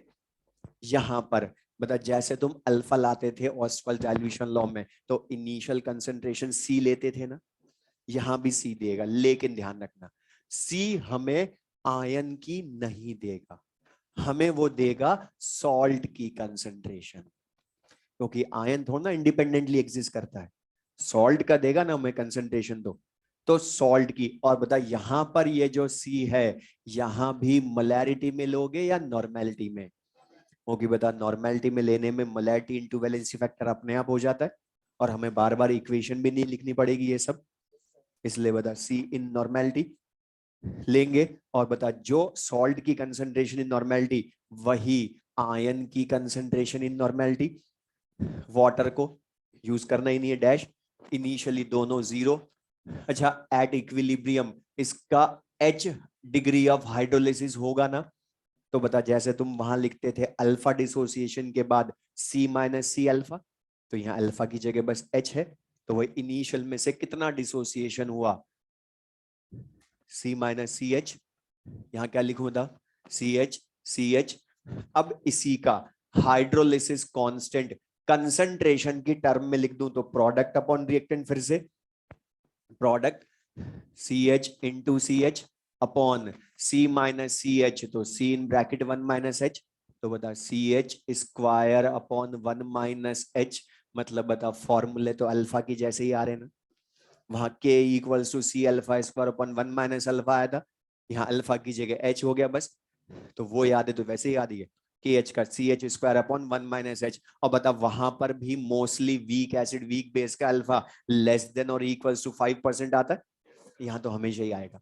डिग्री ऑफ हाइड्रोलिसिस हम न्यूमेरिकली प्रूव भी करेंगे, इनकी डिग्री ऑफ हाइड्रोलिसिस 1 से बहुत कम आती है, मतलब कैलकुलेशन इजी करने के लिए 1 माइनस एच को 1 मान सकते हैं, तो K h equals to C H square, वहां K equals to C alpha square आता था, यहाँ सी एच स्क्वायर, या h equals to root K h by C, मतलब वहां भी अल्फा का फॉर्मूला रूट में होता है, वहां रूट के बाई सी या के बी बाई सी, यहाँ के एच अपॉन सी या के एच की वैल्यू के डब्ल्यू अपॉन के बी रख दें, तो के W upon K B into सी का रूट होगा, तो डिग्री ऑफ हाइड्रोलिसिस ये फॉर्मूला आएगा। और यहां से काम की चीज जो हमारे काम की आगे, डिग्री ऑफ हाइड्रोलिसिस देखो कंसंट्रेशन के स्क्वायर रूट के इनवर्स ही है, जो वहां था alpha inversely proportional to root C, मतलब कंसंट्रेशन जिस सॉल्यूशन की सबसे कम उसकी डिग्री ऑफ हाइड्रोलिसिस सबसे ज्यादा, मतलब उसका हाइड्रोलिसिस मैक्सिमम। अच्छा इसी को उल्टा भी बोल सकते हो, कंसंट्रेशन वॉल्यूम के इनवर्स, तो बताओ directly proportional to root V भी बोल सकते हो ना। हम मैं क्वेश्चन बोल रहा हूँ जो आगे लिखवाऊंगा नेक्स्ट क्लास में, वो सुन ले क्वेश्चन, वो तुम्हें जैसे अमोनियम क्लोराइड ही बोल देगा, इसके 4 डिफरेंट कंसंट्रेशन के सॉल्यूशन दे देगा, अब पूछेगा इनमें से मैक्सिमम हाइड्रोलिसिस किस में होगा, मिनिमम किस में होगा, तो बता जिसमें कंसंट्रेशन सबसे कम उसका हाइड्रोलिसिस सबसे ज्यादा।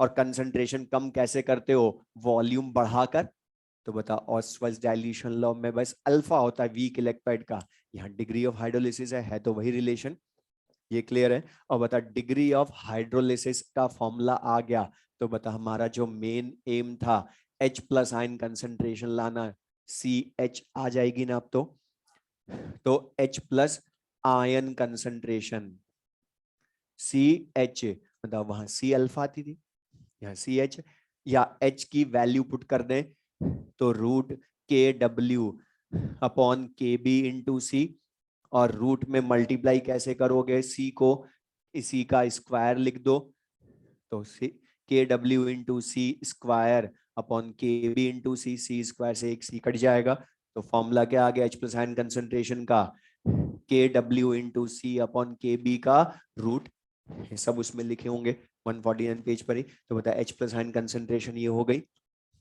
और इसी का नेगेटिव लॉग ले लेंगे, तो माइनस लॉग के डब्ल्यू इंटू सी अपॉन के बी का रूट, मतलब रूट को पावर हाफ लिख सकते हो, तो लॉग लूंगा तो पावर हाफ आगे आएगी, तो पीएच के फॉर्मूले में तो हाफ आएगा ना काम में, तो इसका मैं डायरेक्ट बोल रहा हूं पीएच, वो डेरिवेशन ज्यादा काम का है नहीं, फॉर्मूला देख लो उसमें आएगा हाफ पी के W minus half p K b minus half log सी, और बताइए सब में हाफ क्यों आ रहा है, रूट का लॉग ले रहे हो इसलिए हाफ आएगा सब में, तो हाफ पी के W minus half p K b minus half log सी। अच्छा टेम्परेचर ना बताऊं तो रूम टेम्परेचर मानोगे ना, तो बता फिर यहाँ क्या बोलोगे, पी के डब्ल्यू 14, तो हाफ इंटू 14 कितना आ जाएगा 7, तो इनकी pH 7 minus half p K b minus half log C. 150 page पर देख लो, लिखा pH equals to 7 minus half p K b minus half log C, ये आ जाएगा या 149 पेज पर लास्ट में। तो 7 minus half p K b minus half log सी। और इससे भी देख सकते हो, मतलब पीएच एसिडिक सॉल्यूशन की लेस देन 7 आनी चाहिए ना, दोनों माइनस हो रहे हैं 7 में से, तो लेस देन 7 ही आएगी। ये डेरिवेशंस मैंने बता दी, याद कुछ नहीं करने, वो बताऊंगा कैसे लिखने, लेकिन पहले ये था क्लियर सबको। बस अब मैं बाकी जैसे हमने इनका डेरिवेशन किया सेम वैसे बाकी सबका करना है। तो बता SaWb टाइप सॉल्ट्स, अब इसकी जगह WaSb टाइप सॉल्ट्स हो, तो जैसे हमने इनके लिए सारे डेरिवेशन की, अब मैं डायरेक्ट बोलूंगा, थोड़ा सा ध्यान से देख ले। WaSb टाइप सॉल्ट्स, तो पहले तो यही बता दो WaSb टाइप में कौन सा आयन हाइड्रोलाइज होगा, जिसमें वर्कर हो वही होएगा। मतलब वीक एसिड का एनायन हाइड्रोलाइज होगा ना, कैटायन होगा क्या आपके, S for Spectator W for worker, तो एसिड का एनायन ही हाइड्रोलाइज होएगा। जैसे एक एग्जांपल ले लूं मैं इसका, सोडियम एसिटेट, मतलब सोडियम स्ट्रॉन्ग बेस का, एसिटेट वीक का, तो सोडियम एसिटेट वाटर से रिएक्शन करेगा तो बता एसिटिक एसिड बनाएगा और NaOH बनाएगा, यही होगा। अब यहां पर फिर वही नेचर लिखूं सबसे पहले सबका, मतलब सॉल्ट है ना वीक इलेक्ट्रोलाइट या strong electrolyte, acidic acid weak acid NaOH strong base. अब अलग से आयन में ब्रेक करके नहीं लिख रहा, डायरेक्ट बोल रहा हूं, मतलब ये जो सॉल्ट है एसिटेट आयन और सोडियम आयन में 100% ब्रेक, वीक एसिड 100 या पार्शली, उसी की वजह से रिवर्सिबल होगी। NaOH 100% ब्रेक, मतलब सोडियम आयन वर्कर या स्पेक्टेटर, 100% आयन में ब्रेक हो गया तो सोडियम आयन तो स्पेक्टेटर हुआ ना, फिर से NaOH तो बनाया नहीं उसने, तो स्पेक्टेटर। तो बता हुआ कौन सा आयन हाइड्रोलाइज, एसिटेट आयन ने वाटर से H+ आयन एक्सेप्ट किया, एसिडिक एसिड मॉलिक्यूल एग्जिस्ट करेगा, तो बता इसकी ओवरऑल रिएक्शन बोलूंगा तो क्या होगी, एसिटेट आयन प्लस H2O, और ये क्या देगा, एसिटिक एसिड वीक एसिड बनेगा और OH आयन देगा आपके। और ये डायरेक्ट भी बोल सकते थे कि ये OH आयन ही देगा, ओके। WaSb टाइप, मतलब जो स्ट्रॉन्ग होगा वही डोमिनेंट होगा ना, तो बता स्ट्रॉन्ग बेस, इसलिए बेसिक ही होना चाहिए था, तो बेसिक है। सॉल्यूशन pH ग्रेटर देन 7 होगी। नेम क्या बोलोगे, केटायनिक या एनायनिक, तो बता सब उसमें लिखे होंगे, अब मैं डायरेक्ट बोलो। अच्छा था यहाँ पर ये जो वीक एसिड है ये अपने आयंस में पार्शली ब्रेक होगा ना, तो बता अब के फॉर्मूले में के बी काम आएगा या के ए काम आएगा, देख लो उसमें डायरेक्ट बोल रहा हूँ 150 पेज पर ही। बता सबसे पहले KH का एक्सप्रेशन लिखा, लेकिन बता आपके NH4OH या वीक एसिड का के लिखा एक्सप्रेशन, उसमें देख सकते हो KH और के को मल्टीप्लाई करा, तो बता जहां के बी है वहां उसकी जगह के ए ही आया ना, K h equal to KW upon K, और फिर वही डिग्री ऑफ हाइड्रोलिसिस, बता अमोनियम आयन की जगह एसिटेट आयन है और NH4OH की जगह एसिटिक एसिड, लेकिन सबसे बड़ा डिफरेंस H+ आयन या OH आयन, लेकिन फॉर्मूला वही KH equals to CH square ही आया, H equals to root KH/C, लेकिन मतलब KW अपॉन KA होगा ना, लेकिन रिलेशन वही है फिर से, H inversely proportional to root C या directly proportional to root V, है ना वही। लेकिन मतलब अब के इसमें पीएच आएगी पहले या POH है, लेकिन CH ही होगा वह, है ना, मतलब CH।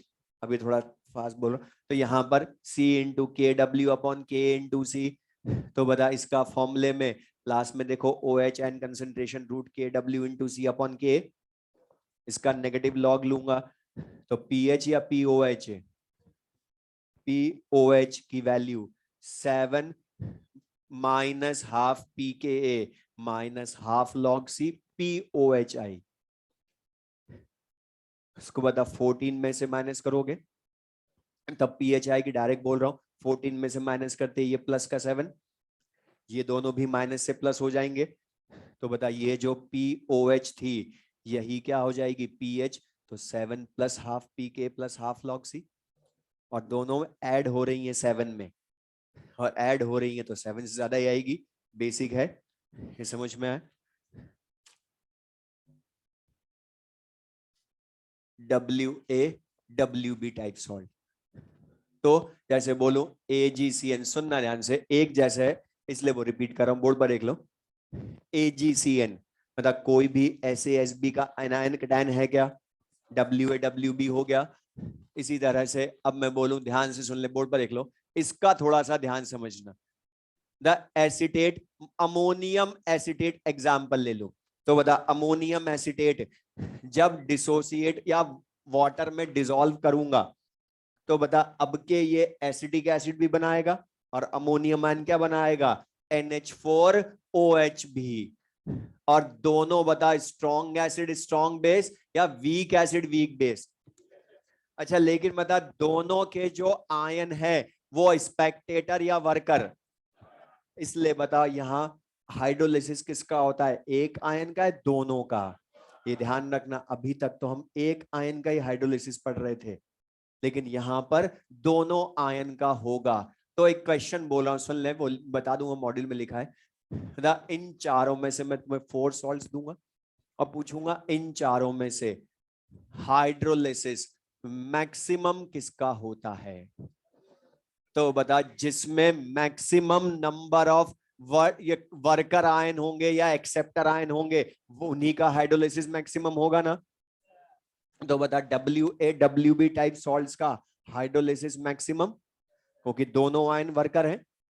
दूसरा बता यहां पर फॉर्मूले में Ka काम आएगा वीक एसिड का और Kb भी काम आएगा, लेकिन अब ध्यान सुनना, इनका डिसोसिएशन 100% होगा दोबारा या पार्शल, पार्शल होगा तो ये अमोनियम आयन OH आयन में ब्रेक होंगे, एसिटेट आयन H+ आयन में ब्रेक होंगे, तो एक दूसरे को न्यूट्रल करके बैकवर्ड रिएक्शन में वाटर बनाएंगे, एसिटेट आयन अमोनियम आयन देंगे। अब लेकिन यहां पर इनका वो नेचर पूछता है कि इन सॉल्ट के सॉल्यूशन का नेचर क्या होगा, तो सुनना ध्यान से, without values of Ka and Kb हम इनका नेचर ऑफ सॉल्यूशन प्रिडिक्ट नहीं कर सकते। तो क्वेश्चन सुन लो, मैं लिखवाऊंगा नेक्स्ट क्लास में, वो तुम्हें 4 सॉल्ट्स लिखेगा, अब पूछेगा इनमें से for which of the following salt without additional information of Ka and Kb we can not predict nature of solution. क्यों, और क्यों ये चाहिए, बिकॉज बताओ ये H+OH आयन देंगे ना, लेकिन कितने H+OH आयन देंगे वो तो इनका Ka Kb डिसाइड करेगा। अगर मान लो दोनों इक्वल हुआ K और Kb तो दोनों H+OH आयन भी इक्वल देंगे, फिर तो मैं बता दूंगा एग्जैक्टली न्यूट्रल। लेकिन बता Ka थोड़ा ज्यादा हुआ तो स्लाइटली एसिडिक, क्योंकि बहुत ज्यादा अल्फा नहीं होता इनका, या Kb ज्यादा हुआ तो स्लाइटली बेसिक, इसलिए उसमें देखो 151 पेज पर जहां टाइप ऑफ WaWb सॉल्ट्स लिखा है वहां फर्स्ट पॉइंट पढ़ो, पहले तो लिखा है ना उसमें टेबल के जस्ट अबव 151 पेज पर Kb वाली टेबल है ना एक छोटी सी, उसके ऊपर फर्स्ट पॉइंट पढ़ो, मैक्सिमम हाइड्रोलिसिस अकर्स, अंडरलाइन कर लो। सेकंड उसी के नीचे लिखा nature of aqueous solution is almost neutral, क्योंकि Ka भी दे तब एग्जैक्ट बता सकता हूं, लेकिन ना दे तो हम क्या बोलते हैं सेफ साइड के लिए ऑलमोस्ट न्यूट्रल। बट लिखा ना इट मे बी एसिडिक और basic depending upon nature of acid and base, और उसी के नीचे देखो लिखा फिर Ka ग्रेटर देन Kb तो slightly acidic, Ka less than Kb तो स्लाइटली बेसिक, या Ka इक्वल्स टू Kb तो एग्जैक्टली न्यूट्रल, स्लाइटली न्यूट्रल नहीं। और बता फिर उसमें KH KW Ka के मतलब वहां रिलेशन में KH में मतलब KA KB दोनों आएंगे अब, क्योंकि दोनों है ना, तो KW अपन K इंटू KB एक छोट, लेकिन सबसे बड़ा डिफरेंस पहले वाले दोनों में और उसमें सबसे बड़ा डिफरेंस सुन लो, यहां पर देखो दोनों आयन हाइड्रोलाइज हो रहे हैं, तो एट इक्विलिब्रियम एसिटेट आयन के लिए भी C-CH लिखूंगा, अमोनियम आयन के लिए भी C-CH लिखूंगा। फॉर्मूले में देखो C कैंसिल आउट हो जाएगा, ओनली H स्क्वायर आया है KH, मतलब इनकी degree of hydrolysis independent of concentration, theoretical reason नहीं है, मैथमेटिकल डेरिवेशन रीजन। और बता जब डिग्री ऑफ हाइड्रोलिसिस में C नहीं आएगी तो बता पीएच भी डिपेंड करेगी कि H+C कंसंट्रेशन पर। तो नेक्स्ट पेज पर देखो, गोल्डन की पॉइंट के जस्ट अब फॉर्मूला लिखा है 7 + ½ pK - ½ pKb, मतलब नहीं है, ठीक है। बाकी फिर हम नेक्स्ट क्लास में पढ़ेंगे, अब ये फॉर्मुलेज याद कैसे करने वो नेक्स्ट क्लास में बताऊंगा बिना फॉर्मूले रटे हुए, ठीक है।